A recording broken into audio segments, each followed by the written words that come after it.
Micah Parsons is no longer going to be a Raven. It was a nice shot, but I know Ravens fans are disappointed. We'll touch on what that means for the Ravens moving forward.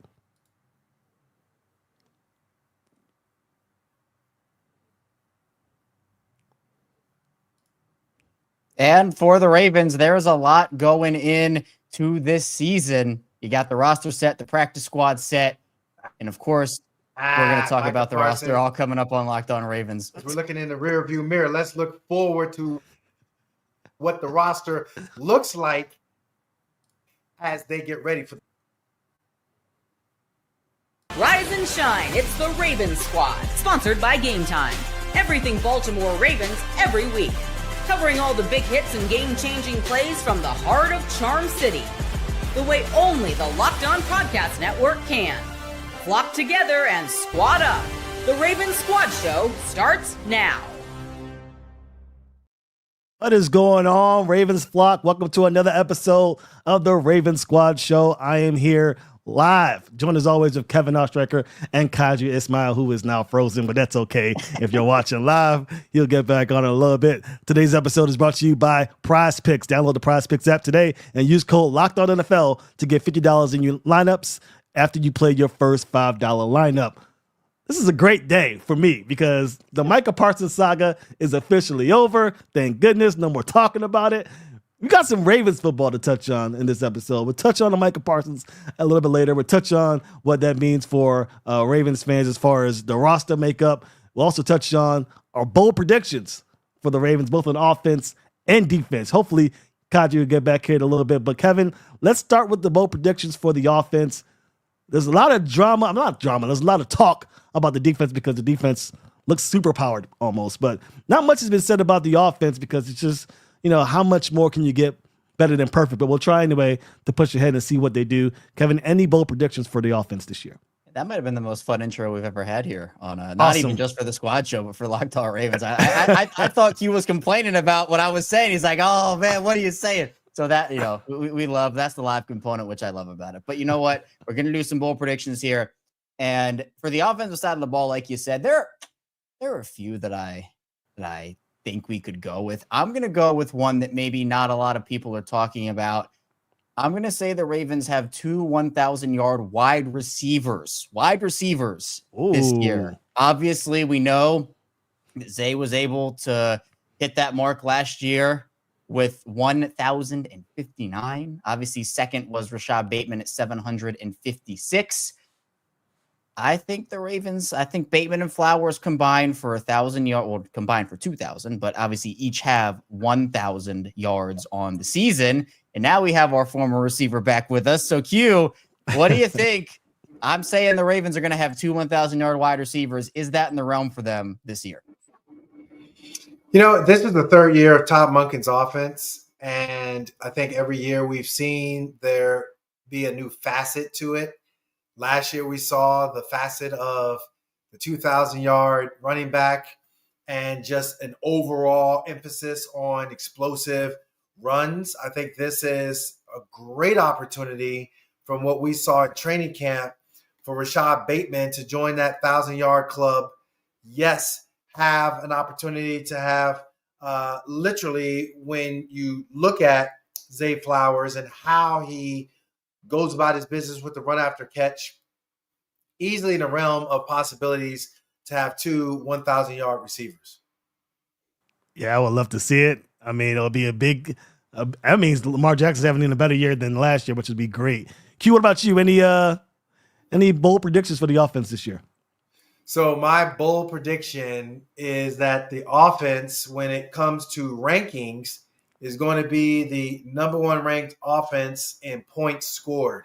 Ooh. And so every time we talk about where offenses are ranked, that points scored usually is the indicator of how that offense is running. Because ultimately, if you score one more point than your opponent, then you're living large.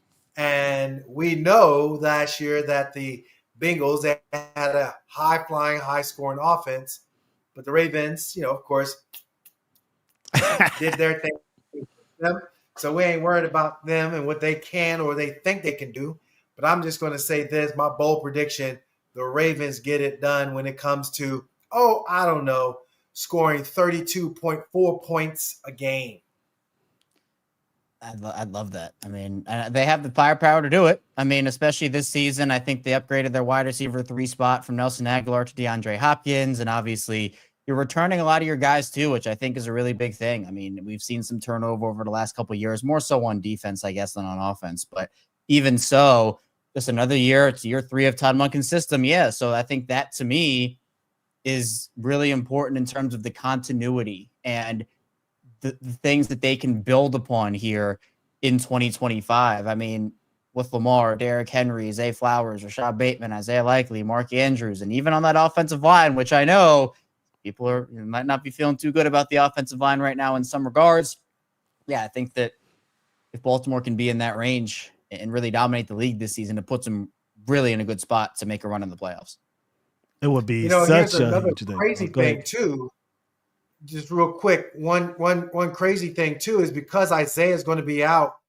I know they're talking about bringing him back early, but if he's not, you need that production from somewhere. And in camp, that's where Bateman was getting a lot of the opportunities to make plays. So you talk about the bold prediction of 1,000.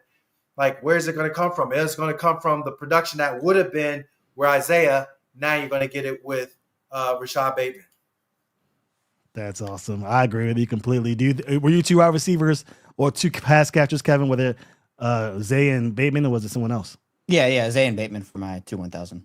Yeah. So you guys are much aligned. I have a bold prediction, and this one's going to be a little crazy. Not crazy, but I was thinking about it. That's what we're here for. I want to be surprised. I'm going to put my money where my mouth is with this one, but I think that the Ravens will have an MVP on the team, and it won't be Lamar Jackson.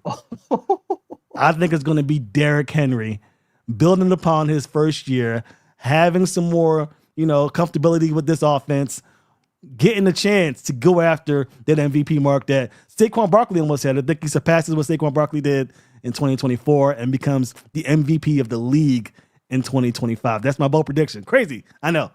Wow, that's the quarterback award you're talking about right there, by the way. That's the quarterback award. I mean, you're right. Like, Saquon was in that conversation. I mean, Derrick was in that conversation last year, too. I mean, obviously not to the level Saquon was because of his year, but whew, that's what we're here for. We're here for the bold predictions. I mean, I know everybody's talking about Joe Burrow for the MVP this season. It feels like that's kind of the popular pick right now when it comes to that award in circles. But, hey, upset pick. Derrick Henry, let's make it happen. If that happens, the Ravens, I saw 20-0 in the chat. Maybe the Ravens do go 20-0 if Derrick Henry's your MVP. Hey, I'm with it. Let's do it. Yeah. It's funny because I would say my other bold prediction,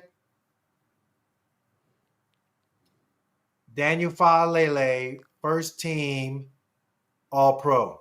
Wow. Whoa, you're crazy. Wow. Hey, we're going bold. That's what we're doing here. Going bold. We're going bold. That's Holy. what we're supposed to do. I like it. If Sam is saying that Derrick Henry is going to get the league MVP, then somebody going to have to be blocking for him.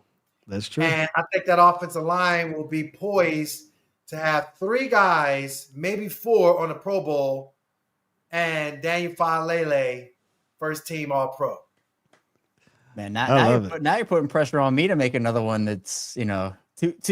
Someone had to pull over after that one. Thank you. You're making people pull over. You're getting too crazy with these.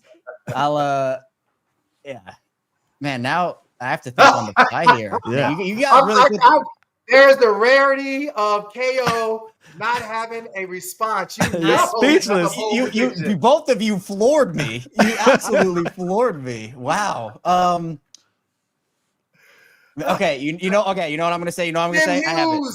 Tim Hughes even got stopped. He's like, man, I'm sitting here trying to do some cooking and okay. I had him burn his meal. His meal is nice. This probably does not classify with the level that you two just did. I feel like I can't. I want to be somewhat realistic. Okay. And I know that we are here. There's always a shot.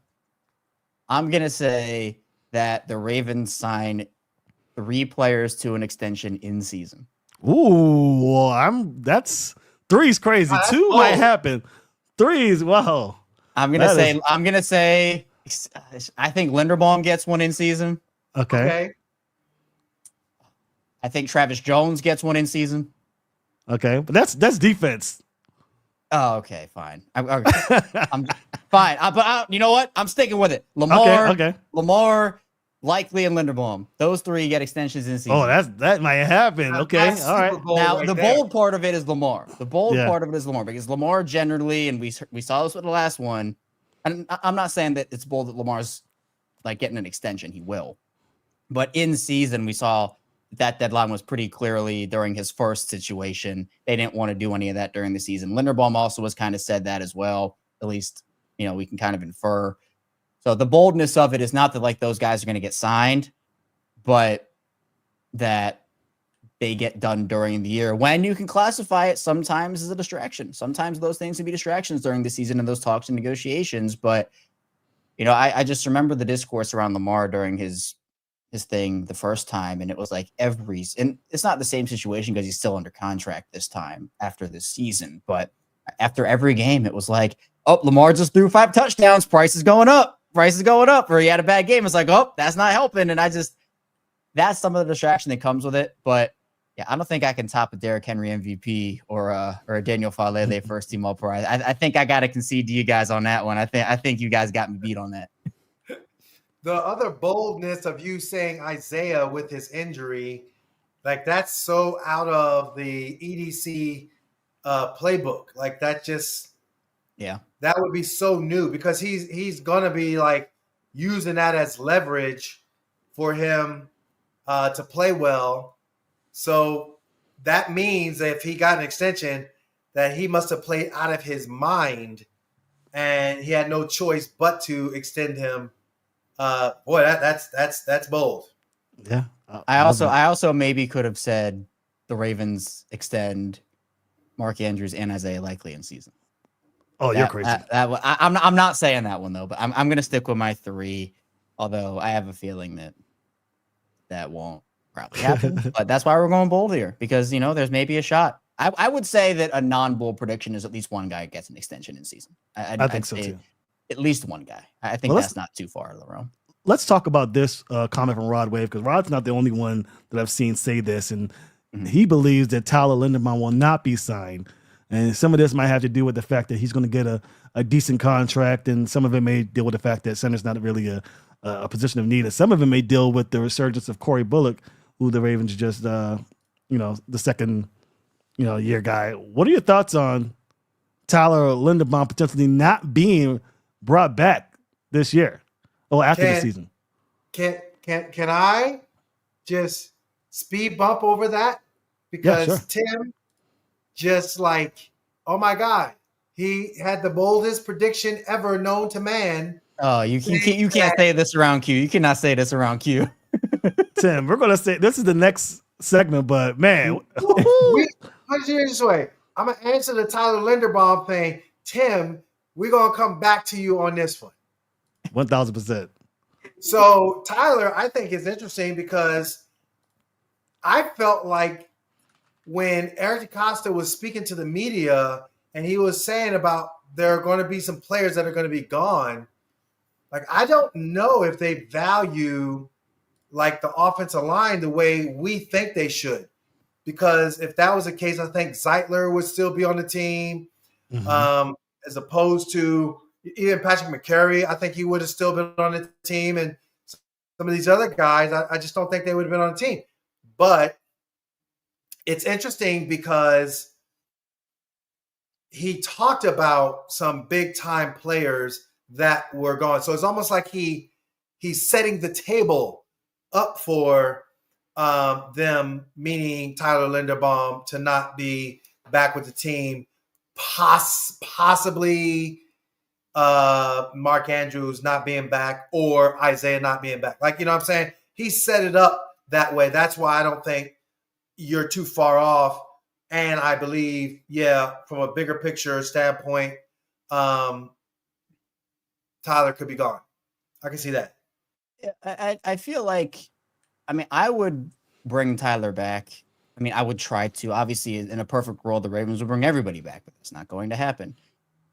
I do agree where I feel like the Ravens undervalue or just don't value it as much as they do others. I think that, and I actually talked about this on the show. I had spoiler alert. So if you're listening to this, you're going to know before anybody else that I had Jake Luke from X52 on the show for tomorrow. And Jake kind of talked about, I kind of asked a similar question about which one of these guys do you think the Ravens are going to let go? And he mentioned Linderbaum as a guy that he would prioritize. And he also mentioned Zay Flowers as well. But some of the things that we talked about, and I mentioned this on the show for this morning, it's like the Ravens haven't really had a consistent center option in a really long time before Linderbaum. I mean, you were kind of rolling through like your Jeremy Zutaws, Ryan Jensen, everybody thought was going to be that guy, but then he obviously moves on to Tampa. Like you went through the McCary thing, Matt Skura, like it just felt like before Linderbaum there, it was like every other year, every 2 years, 3 years, they were replacing that guy. And so while the Ravens made the right decision in declining that 5th-year option because it would have reset the center market by like $5 million per season. And then Linderbaum would have used that, came back to the Ravens and said, well, I'm not taking the pay cut. You're going to reset it again. Like that was the right decision. But I think he's important to what they do, especially in the, like Jake talked about it in the run game. Like he does a lot for them. So I would try to bring him back. And I would probably say the collateral for that is probably Andrews, Owe, and maybe Travis Jones. I'm not sure. I would love to see Travis back. I think he's really good, and we'll talk about that a little bit in the second part of the show.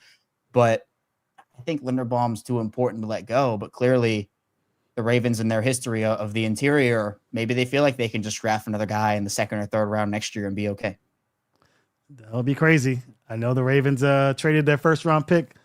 They traded Hollywood Brown for a 1st-round pick and used it to get Tyler Linderbaum. So it'd be a shame if they weren't at least able to capitalize on his production for at least another few years. But it's his life in the NFL. Lamar Jackson's going to get paid, and got a lot of other guys. Kyle Hamilton just got paid, and I'm sure we'll talk about that in the 3rd segment of the show. But interesting developments. This is the peak moment for the Ravens, I believe, in terms of roster construction. When we come back, we'll talk about the defense bold predictions.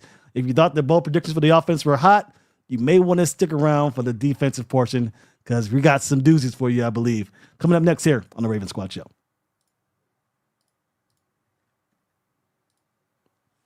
The NFL season is almost here, and FanDuel is making sure you're ready for kickoff with a can't-miss offer. Right now, new customers can bet just $5, and if your bet wins, you'll get $300 in bonus bets to use across the app. It makes every game more exciting, whether you're watching your team or just keeping an eye on your fantasy lineup. FanDuel is where I will want to be if I want to make my duels a reality. So are you ready to play? Download the FanDuel app now by visiting FanDuel.com to get started. That's FanDuel.com to place your first $5 bet.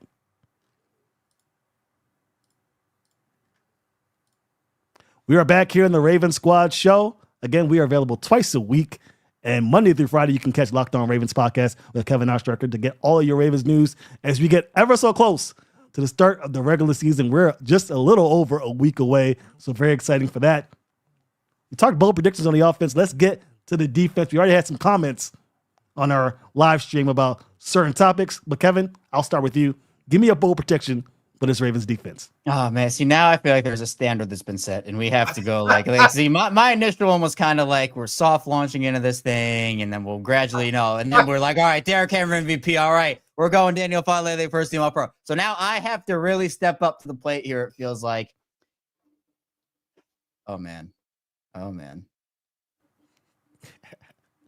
I'm debating if I want to say it or not. I really am. Say it. I feel like it's not real. I want to try to be some level of realistic with it. Okay. All right. You know what? Mike Green over 12.5 sacks this season. I like it. That's not out of the realm for me. I was going to go 15. I was going to go 15, but my reasoning for not going higher is that I think that his role might be a little reduced early on. You know, us three have talked about that, where the Ravens sometimes favor vets over younger guys early. They obviously have Tavius and Owe, and you look at Van Noy too. But I seriously think, and I said this, and I guess I'll kind of parlay it with this, is I think that by the end of the season, Mike Green will be the best pass rusher on the Ravens. I've said that before. I stick by that. I think he's that talented. And I think like over. Maybe I'll just go with like over double-digit sacks, like pretty clearly over. Maybe not put a number on. I think 15. I'd be getting a little crazy, but I think a little bit. Anywhere from 10 to 12, maybe a little over 12. I think. Hey, Mike Green, with the talent we see from him, let's do it, man. Let's do it. If Mike Green gets that, then you might as well continue your bold prediction trajectory and say he gets Defensive Rookie of the Year, because like double-digit sacks on this Ravens ball club against the really tough schedule that's ahead of them, then that means that the Ravens, we definitely going through Kansas City to have our steak on the way up to Santa Clara. Like, let's just say it that way. He gets 12.5, bruh. Like, medium rare. Oh, bruh. I might just change from a New York strip to a big old fat porterhouse. It might cost me 50 bones before taxes. So, yeah, maybe if he gets Defensive Rookie of the Year plus those 12.5, I might just go ahead and get me like a $200 Wagyu steak. Like, bruh, I'm going to be so full driving. My goodness, it's going to be one heck of a road trip. My bold prediction, Malachi Starks. I don't even know what the rookie interception record is, but he breaks it. Oh, whatever it is, whatever the Ravens rookie record is for interceptions, he's going to break it. And we have the return of Fruit Punch. This is a long time. He will lead the league in turnovers created, forced fumbles. I like it. Boldness. There it is, Samuel. That is really good. And let's just get right into it, because Tim had a comment a little while ago saying that he thinks this is the best defense since 2000. And we know how you safeguard that Ravens defense in 2000. I remember it very well. What are your thoughts about that? I just think Tim had cooked some food, got mad that I caused such a ruckus with my take that he burned it, and now he's going to try to burn this whole show down, because there is no possible way they will be as good as the 2008 season, 2013 season. Maybe some of those teams, but 2000 is hallowed ground. Even the Bears, they've had some amazing defenses back in the day, but they just couldn't do it when it came to the hallowed ground of 87 for them. So, yes, we've had some amazing defenses. I think bold prediction would be Tim, pick another year. You were around that defense when you guys won that championship. What was the mentality like in the locker room and in practice prior to that, Super Bowl run? Did you guys just know right away that the defense was special, or did it take a few games of dominance for you guys to get the picture? Well, that year, it's kind of funny. I mean, I have my Wheaties box cover. Oh, I just flexed on y'all. A little bit. Hey, I need to get mine. I have mine right here. Hold on. Oh, nice. But at the same time, like literally, if you look at all the wins and losses, and then we just went on this roll. Once we beat Jacksonville, and that was an epic game because of their offense being so dominant, but our offense stepping up as well. And once we beat them, I think it was just like they didn't care anymore. It's like, okay, it got to the point where, and this is a arrogance that you want to have for your team. Hey, man, how many points do y'all need us to score? Just 10 points, and we'll take care of the rest. Wow.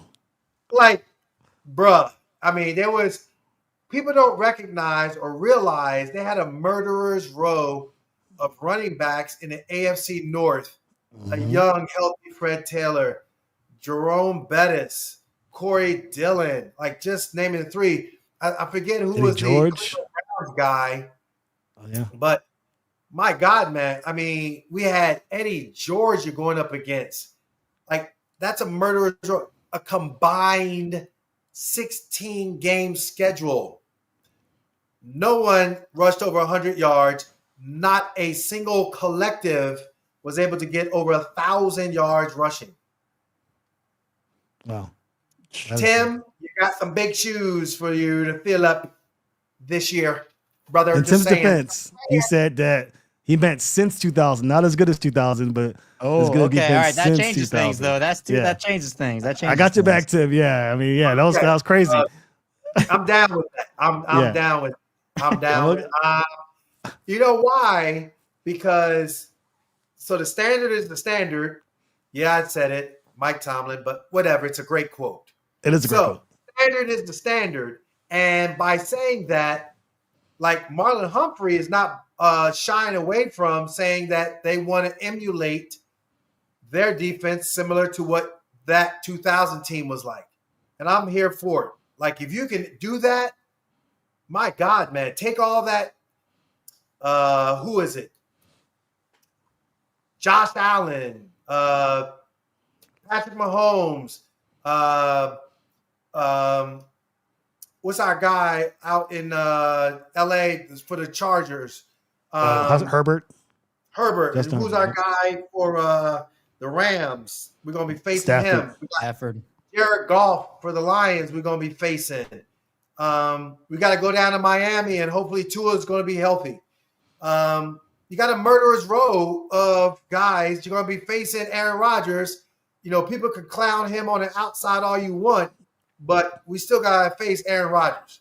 You're still going to have to look in the mirror and stare down your demon, and you know who we talk about, the Bengals.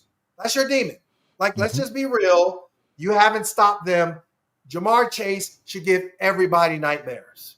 So, to be the man, you got to beat the man. You got a murderer's row of quarterbacks you're going to be facing. And I'm here for it all when he's saying we got to be like the 2000 Ravens ball club. I am trying to come up with one more very quickly. And I'm going to go with another rookie because I've been on this guy's hype train. I know who you're talking about. I'm gonna say that Aeneas Peebles has 8 sacks of the season. Whoa! 8 sacks. I was gonna say 10, but I decided I want to be a little more realistic. So, well, who's going to be leading the team in tackles? Travis Jones? Yeah, like no, what's to happening Tampa. here? Oh man, that is crazy. Peebles can rush the passer. All right, Peebles can rush the passer. We saw it all preseason. It made me feel even more confident in him. I think Travis Jones is going to have a great year. Obviously, Matabike too. But I think Peebles is going to surprise some people this year. I mean, I think the comeback player of the year, my bold prediction is Broderick Washington has a better year than Matabike. Wow. Oh, I love this. Wow. This is great stuff. All right, so now you got one more, Sam. What do you got? You got to give us one more. I mean, I don't know how much of the bold prediction this is, but I think that Nate Wiggins may end up being the best corner in the league at the end of the year. I loved his. That's pretty growth. bold. That's pretty bold. I mean, I don't know if he's going to lead the team in interceptions, but he is going to be a force this year. I like his sudden burst at the ball, and I just think that he takes that next step this year, especially with the talent around him to really let loose. So we'll see. Those are some mighty bold predictions. You know what? I'm going to give Can I you. just say Nate Wiggins holds Jamar Chase to 0 catches. Oh man! Yeah, like we saw some similar Brandon Stevens. We saw some similar Brandon Stevens back in 2023. Oh my gosh, that would be a day. Okay, and then I want to do pick 6 off of Burrow, Allen, and let's see, writing this Burrow, down. Allen, and we'll say Patrick Mahomes because he likes to throw him up. Wow. And he locks down Xavier Worthy on a go route, and he intercepts it and takes it back 70. Yes, I like it. I like it a lot. I need to do some quick research before I do my final one. Okay. Joseph said you're losing. I think we need to go back and look at which one of these is going to be the craziest. All right, here's Tim had me riled up. Tim had me riled up with the 2000. So I'm like, yeah, I know you stole the show with that one. You go big or go home. Tim is like, hey, F it. We try to win this thing. We gotta go big or go home. Go big or go home. All right. Here's what we'll do then. I'll go big. I got a final one for you. Okay. Justin Tucker's all-time percentage in field goals: 38 for 39 in 2016, 97.4. I think Tyler Loop has a better year than 97.4 field goal percentage. He has a better year than Justin Tucker's best in his rookie year. What's his longest field goal? Well, I'm not saying that. I'm saying percentage-wise. His longest was obviously the 66. No. I'm just saying 66. I want to hear what do you think the longest is going to be this year? 66. You think Tyler Loop's going to kick a 66-yarder? No. Q, were you asking me what Tucker's field goal was? No. We asking you, Tyler Loop. Okay. I understand now. 64.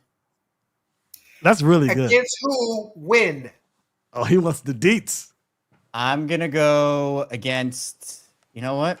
Why can't we have a new kicker that likes kicking against Detroit? I'm going to go Detroit week 3. Oh, and M&T? I like it. M&T.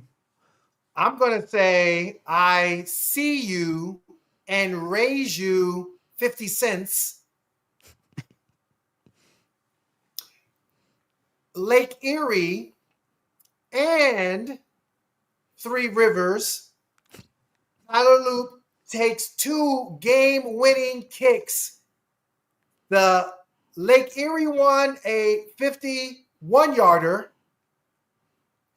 And for those who know kicking, and I've had the privilege of listening to the Wolfpack talk about what it's like in the second half to kick rather than in the first half, I'm going to say Pittsburgh game at Pittsburgh, second half, third quarter, right after they play Renegade, and he puts the game away, seals it with the 50-yarder. Nice. All right. So I'm writing all this down. We're going to come back to this at the end of the season to see which one's right. This is going to be good. Very exciting. Okay. Well, when we come back, we'll talk about the roster fallout. We haven't really talked to you guys since the roster was finalized, and there's a lot of great additions, a lot of people we wanted, and maybe a couple of people we thought would be a Raven but aren't. So we'll touch on that next here on the Raven Squad Show. All right. We have an important request for you guys. Locked On wants to hear from you. We put together a survey to learn more about our listeners and make your favorite podcast even better. This is your chance to tell us what you like, what you don't, and answer questions about our advertising. Go to lockedonpodcast.com/survey to get started. Everyone who completes the survey will be entered for a chance to win one of 10 $100 Amazon gift cards. Again, that's lockedonpodcast.com/survey. You can also find the link in the show notes. Thanks for helping us out, and go Ravens. All right, this episode is brought to you by Prize Picks. All right, the daily fantasy platform that lets you turn your football predictions into real rewards. Preseason is already heating up, and college football isn't far behind.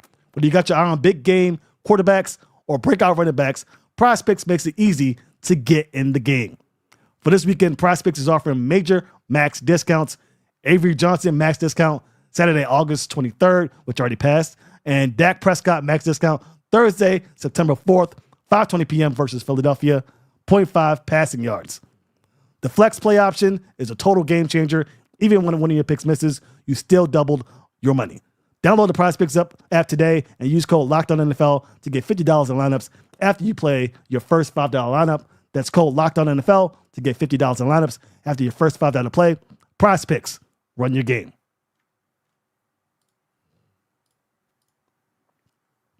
All right, guys, we're back here. Raven Squad Show.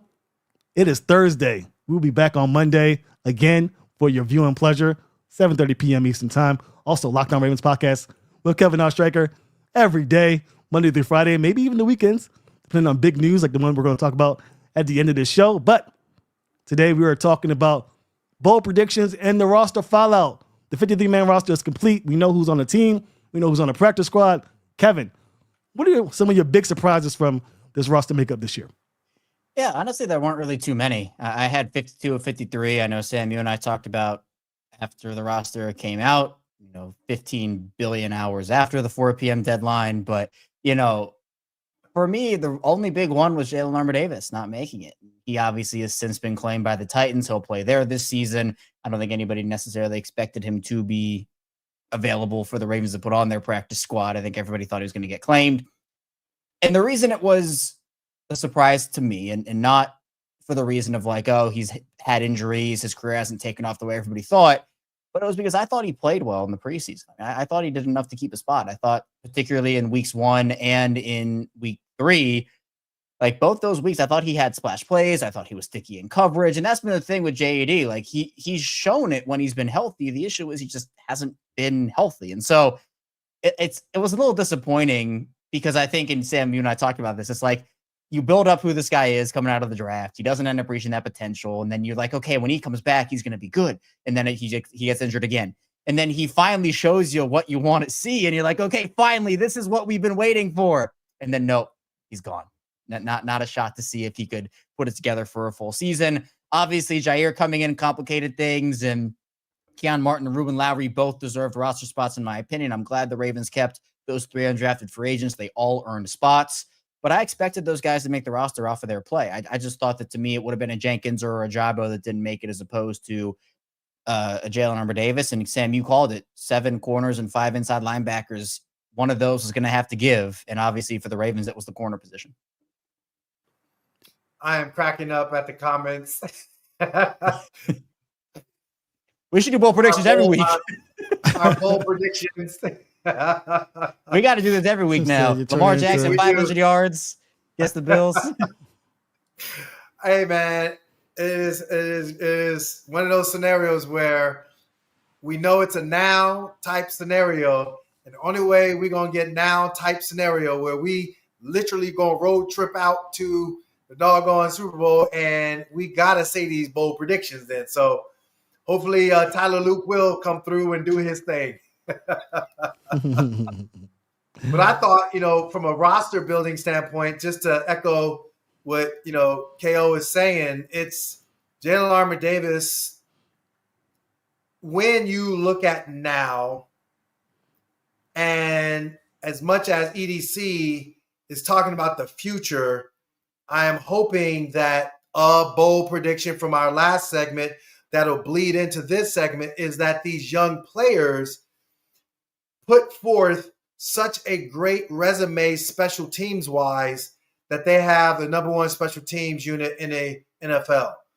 So that's really where they're going to contribute. And we don't want to wish anybody injury, but yeah, that to me, not having Lamar Davis is like, wow. But hey, I think that was cool that, Titans got him and he's going to have a chance to play. Bo Braid, that's really been cool to see him also get an opportunity elsewhere. He's going to go with the Giants. So, that's a really cool thing. But I think just the overall with David Ojabo, I am curious how he's going to be. Obviously, we know Adisa Isaac and the injury that happened with him. That was, a tough one. But, yeah, I just think bigger picture-wise, you got these spots on the roster where, offensive line, Corey Bullock, I love him. I think he's going to be a great addition to what the Ravens are trying to do. I think Warhop really done a great job of developing him. Yeah, I love what he did with him, and it'd be interesting to see what the Ravens do if, for whatever reason, Voorhees or Farlelli needs a spell or there's an injury. Will they go with a guy like Ben Cleveland, or do they trust Bullock enough to put him in that spot? Because he's listed as both a center and a guard, and he didn't get a lot of guard work in training camp or in the preseason, so I'm pretty sure they'll go with Ben Cleveland. But it's very interesting to see what the Ravens do in the future, especially considering that a guy like Emory Jones could be coming back very soon, and how that will make up in the roster for them. I also wonder who will be the inactives. I mean, David Ojabo was inactive every single game last season, it felt like. And there are other guys who made the team, like a Keon Martin, like a Ruben Lowry, who may not see the field as an active. So even though we're like kind of nitpicking who we wanted on the team, again, I wanted Jalen Armour Davis. I've been a big Jalen Armour Davis guy, so I'm very sick that he's gone, as you guys very well know. But it'll be interesting to see who actually gets on the field in this roster come the week 1 game against the Bills.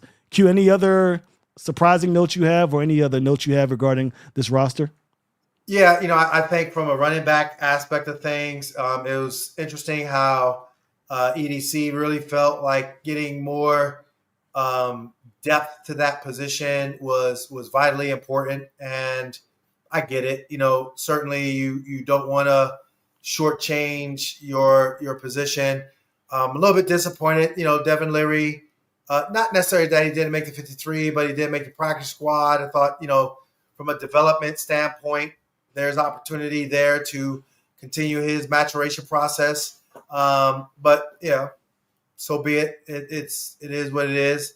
I just thought the practice squad was kind of standard operating procedure with some of the guys that they put onto the practice squad. The handshake with, from Britt Urban, obviously a Keith Kirkwood was really good and solid and strong. I think, roster top to bottom is one where if something goes wrong, you got some good depth to play with to keep things steady until said player gets back. Yeah, I think the practice squad for me, and I guess part of it is obviously the fact that they lost 3 guys to waivers. I mean, when you lose Armour Davis, Braid, and then CJ Revenell as well, like those are all guys that I would have loved to have back.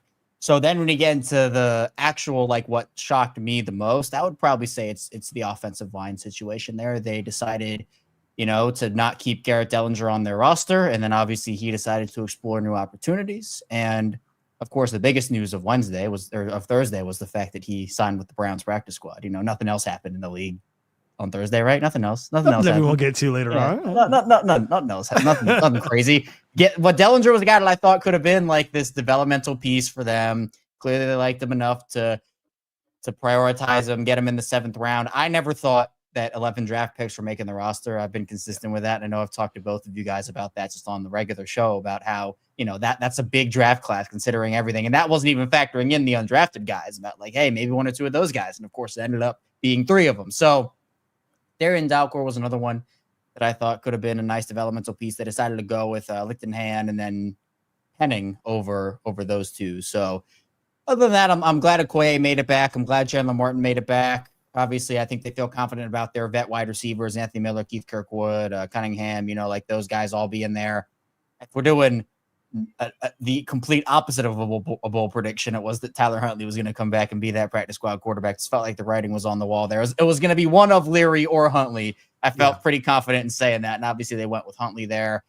Johnson making it. I would have liked to see Gaskin, personally. Not that Johnson didn't play well, but I thought Gaskin showed some burst, and I think that is a return option. He's a guy that I liked, but yeah, I mean, I still feel pretty confident about that. We're probably going to see Zaire Mitchell-Patton get caught up on a couple of these game days early on, I'm sure, because I'm not sure like Isaiah Likely's status right now. But I guess the other thing, and we talked about it, you and I, Sam, after the roster came out, was the fact that them not putting Likely on IR probably is a good sign in terms of when they feel like he'll be back. They didn't feel the need to have him miss those first 4 games of the season. So I'm not sure week 1 is still realistic for him, but hopefully it's before or during week 4. Yeah, I'd be very surprised if he plays week 1, but we'll see. Somebody made an interesting comment. Blitz34 says that he was more worried about losing Okoye more so than JAD. We're happy that we kept him. I agree. I think that Okoye was one of those guys that was on the bubble, potentially being grabbed up in waivers. Ravenel got picked up, so that is one thing that Ravens fans could probably be a little disappointed with. But I think that them getting Okoye for another season, develop him, could be in a similar situation that we have with Corey Bullock. You give him a year to get acclimated. He flashed in the preseason game 1, not so much in the second and third game, but maybe after a year of coaching, he'll get his act together. for the week 2 and maybe make the roster. That'd be pretty cool to see for 2026. When we come back, our favorite segment of the show, speculation time with Kevin and Q. We'll talk about a certain Dallas Cowboy that was rumored to be potentially a Baltimore Raven. Didn't quite happen that way, but we'll discuss it anyway next here on the Raven Squad Show.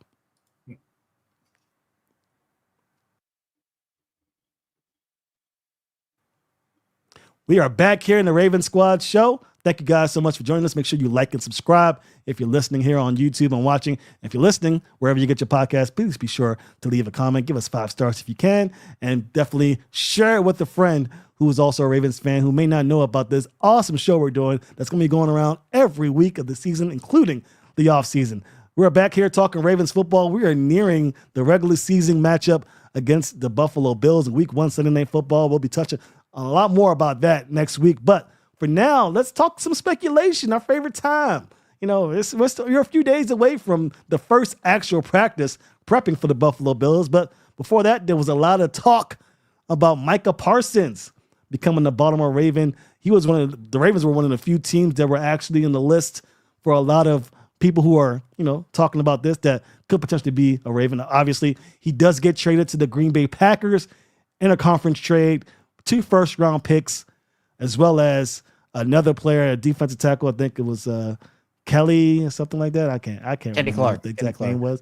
Okay, there you go. Crazy trade, considering that many consider Micah Parsons to be a first ballot Hall of Famer when it's all said and done, even though he's pretty young still. Kevin, what are your thoughts on this? Do you think the Ravens should have made a play for Micah Parsons? And if so, do you think that the compensation that the Packers gave was something that the Ravens could have done and still felt satisfied at the end of the day? Yeah, I mean, look, if there's a guy you're going to give up the farm for, I think Micah Parsons is on that short list of guys you should do it for. I mean, I know the term generational player is thrown out there a lot more than it should these days. I think Micah Parsons, though, is truly a talent that it exceeds universes at times, considering how good he can be on the football field. There was never a shot the Ravens were going to do it, though, and I've talked about that on bonus episodes I've had about the potential of Parsons in Baltimore. It just doesn't fit the MO of what the team values. And like Parsons himself would make this team instantly a Super Bowl contender. If I had to give a similar package to what the Cowboys ended up getting from Green Bay, it probably would have been 2 firsts and a Travis Jones potentially. Like, I think that's probably what it would have been to go get Micah Parsons. Plus, on top of it, obviously, they did give him that $47 million per season, highest paid non-quarterback in NFL history. So, to me, there was never a shot that it was going to happen. You can look at it a couple of different ways, and the one that I look at it as is I would love to have Micah, but it's what side of it are you on? Are you on the Micah Parsons side and that he would be good enough for this defense, or the extensions the Ravens have to get done? We know there are a lot of them. They've had a couple. We know Hamilton signed and Henry and Bateman.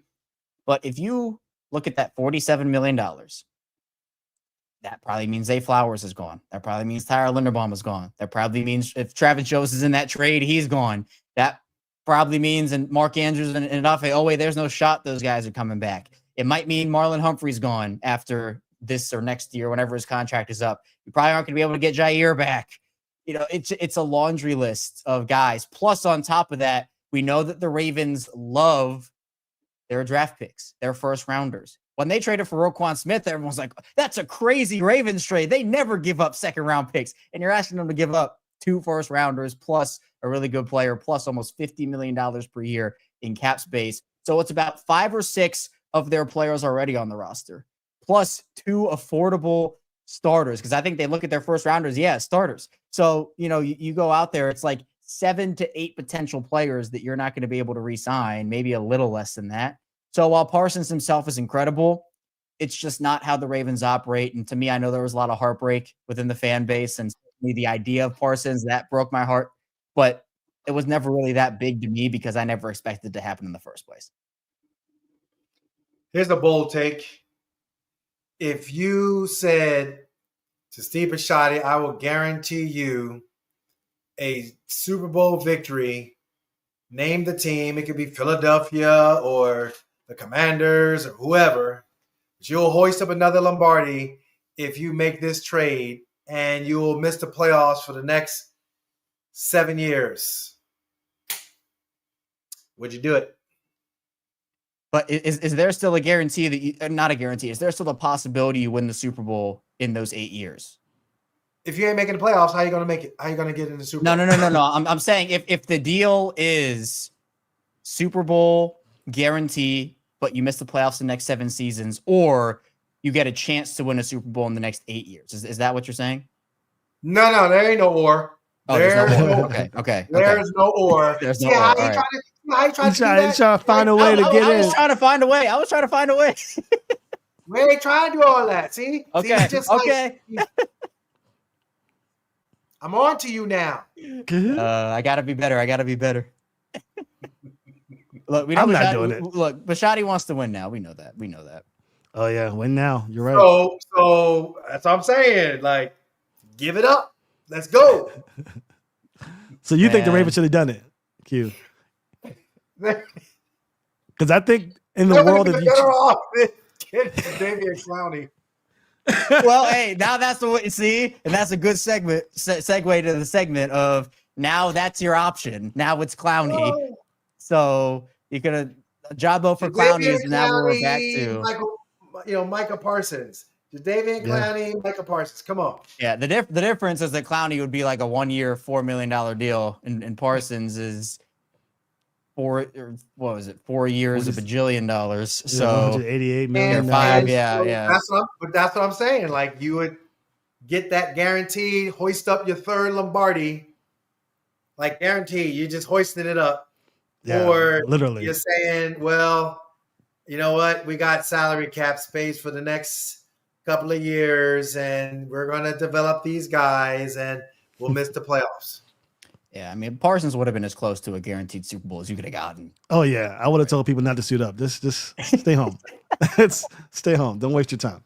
Yeah, I agree. Yeah, I am struggling with the notion of, well, one, Mike Green helps me out a lot. It makes this decision a little easier for me because I think Mike Green could eventually become, we don't know for sure. That's the difference. You got a guaranteed player, Micah Parsons, and then maybe, probably, but we don't really know until we see him, and Mike Green. So that's the one thing. The other thing I think is if the Ravens gave your offer of 2 first-rounders and Travis Jones, or I heard people say Odafe Owe, and the Packers with their offer, I think the Cowboys would rather trade with the Ravens, considering they're not in the same conference, and I think the player that you get is a little better than the one they got from Green Bay. So it probably tells us that the Ravens weren't anywhere near getting the type of deal done with the Cowboys as many maybe assumed they were or probably could have done. I think the first round pick, to your point, Kevin, probably nailed the head right there. In fact, if we look at our first round picks for the Ravens in the past, Malachi Starks, Nate Wiggins, Zay Flowers, Tyler Linderbaum, Kyle Hamilton, those are the last 5 first round picks for the Ravens. They're all heavy contributors right now. Kyle Hamilton just got a big deal. We expect Zay Flowers to get one. Then you have Odafe Owe, Rashod Bateman, Patrick Queen, Marcus Brown, and Lamar Jackson. Lamar Jackson, 2-time MVP. So you're trading away, and these are all people drafted in the 20s and 30s. Trading away a good possibility to getting your star player. So I don't know. Very interesting. But with all this being said, without the Micah Parsons nonsense, do you see a realm in which the Ravens do, in fact, make a push for Jadeveon Clowney? Yes. Or was it Darius Smith, Kevin, before the middle of the season? Let's say the middle of the season. Man, this conversation just... I love it. I love Q's face. I love it. At least the room's not spinning for him anymore. At least, yeah. Oh, there. All right, there he goes. There it is. You know, I think, to me, not right now, but I say that if those 2 guys are looking for opportunities, they don't like what is out there right now, they could potentially wait a couple weeks into the season. And for some reason, if Baltimore's pass rush group, if their edge group isn't giving them what they need there, if, Owe is struggling, if Noe is struggling, if Robinson isn't doing what they need him to do, maybe Mike Green's hitting a rookie wall, I don't know, and they feel like they just need another guy in there, I think that at that point, you probably make a move to cut Ajabo and bring in a Clowney, but I think that they will not make that move before the season starts. It will probably be something where Eric DeCosta is always looking for ways to improve. I mean, we know Kyle Van Noy signed a couple weeks into the season a couple years ago. Like, they're not afraid to make that move happen. I mean, even in 2019, Eric DeCosta kind of sent the message there where Tim Williams wasn't getting the job done. They cut him, I think, after week 4, and then they bring in LJ Fort, Josh Bynes. They trade for Marcus Peters. Like, if something's not working, Eric DeCosta is very quick to say, all right, what's the thing we can do? Snap the fingers. What's the thing we can do to get this team up back on the right track? And so I think that for Clowney, as Darius Smith, if they're still out there, and I'm not saying they're going to be, but if they're still out there when the Ravens need them, it could just be a, hey, what do you got going on? You feel like this is the right fit for you, and then they can kind of move from. I'm just saying, like, why we even got to talk about this when we got Mike Green? Can't we just say his name for like the rest of the show? Mike Green, Mike Green, Mike Green. Woo, man. I like it. I mean, you're right. Dave Lele is going to be first team All Pro. That's true. Why we need to worry about Davion? I like it. We don't even need to worry about that. Corey Bullock is going to go ahead and be, I don't know, just the backup of all backups. And y'all sitting there talking about Travis Jones like he just like sliced bread. No. Yeah. Travis Jones is literally going to be a menace to society up the middle, to the point where Mike Green is going to be dominating on the outside. And then they're going to be talking about Dafe. What happened to him? Oh, Dafe. Right. So we won't even have to worry about Jadeveon. All will be right with the world. I agree. Mike Green. Yeah, that's all we got to say. That's all we got to to say. say. I agree completely. And one other note that he said, which I was totally baffled with, 43 of the 53 players on the Ravens roster are either drafted or signed as an undrafted free agent rookie. That's insane. Tampa Bay has 44 of 53, but still for a Super Bowl contending roster, that is absolutely massive to have for the Ravens. So shout out to Eric DeCosta. He covets his first round picks, as I'm sure he should. And Jeremiah, before we end the show, says that Travis Jones is the top 10 DT right now, in his opinion. I agree. I think he's going to work very well with Matty Beeks, and there's a chance that he can supplant Matty BK, potentially, depending on the cap space, which we talk about all the time. But again, appreciate you guys so much for joining the show. We're going to close things out here. Again, we're here twice a week. Next week, no more speculation, no more roster talk. We're getting ready for the Buffalo Bills. We're going to be talking about the 2023 MVP versus the 2024 MVP. Rematch of the division around the playoffs. Definitely going to be an exciting time to talk about. So we'll be touching on season expectations as well as getting ready for that huge matchup. Again, thank you so much for joining us. For myself, Kevin, and Q, appreciate you guys for joining us here on Raven Squad Show, and we will see you on Monday.